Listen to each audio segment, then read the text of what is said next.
when I left Legion, I went to got on the airplane, and this person took my ticket, and I heard the words "Gracias, Padre," thank you, Father, and he could have said "compadre," which is like a hey, dude, but I heard "Padre," so I took it as a sign because I wasn't wearing a collar. I just had a white shirt on, black tie, and so. You think he maybe thought you were a priest because of the way you were carrying yourself, perhaps? Maybe. I don't know. But I got on the plane and I said, I'm going to call Bishop Fiorenza. And that's what I did.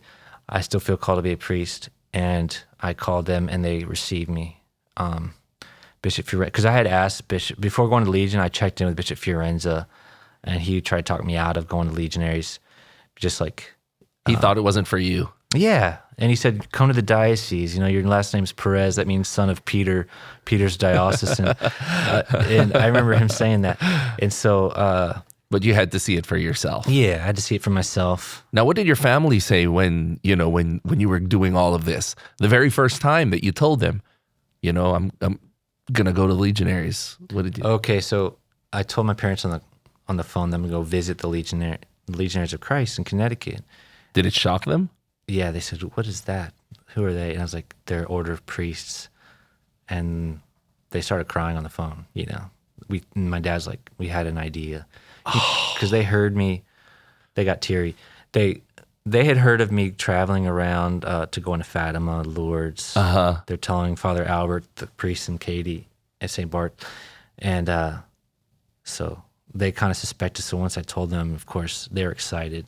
They were happy. And my dad says that God really prepared him for that.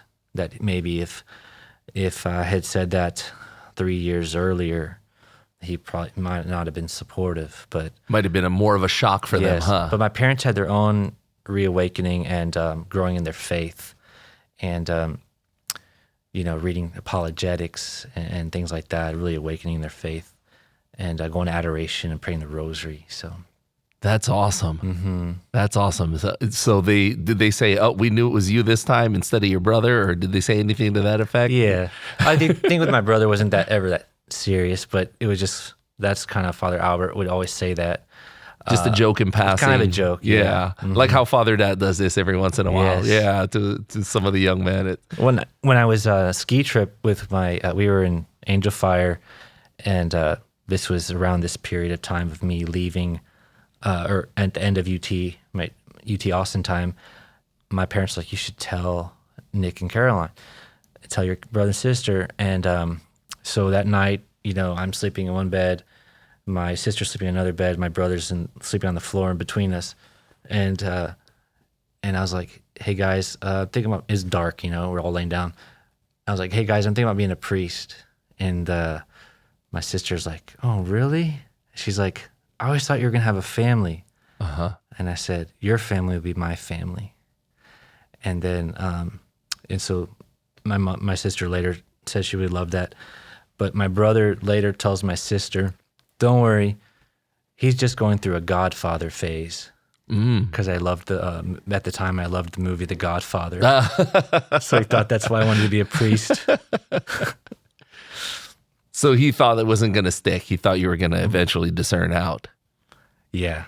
I mean, I think once I went, he knew I was going to stick with it. But yeah, he just thought maybe it was a passing thought. Or maybe he was just saying that to be funny too. Yeah. Could be. Yeah. So when you went into the seminary, was it, this is it all the way straight 100%? Or were there times where you thought, I might discern out? It was pretty much 100% until good moments. Going to the diocesan seminary was a little culture shock, just different. It was right after the scandals, 2003, and the scandals were 2002 in Dallas. That's where I started.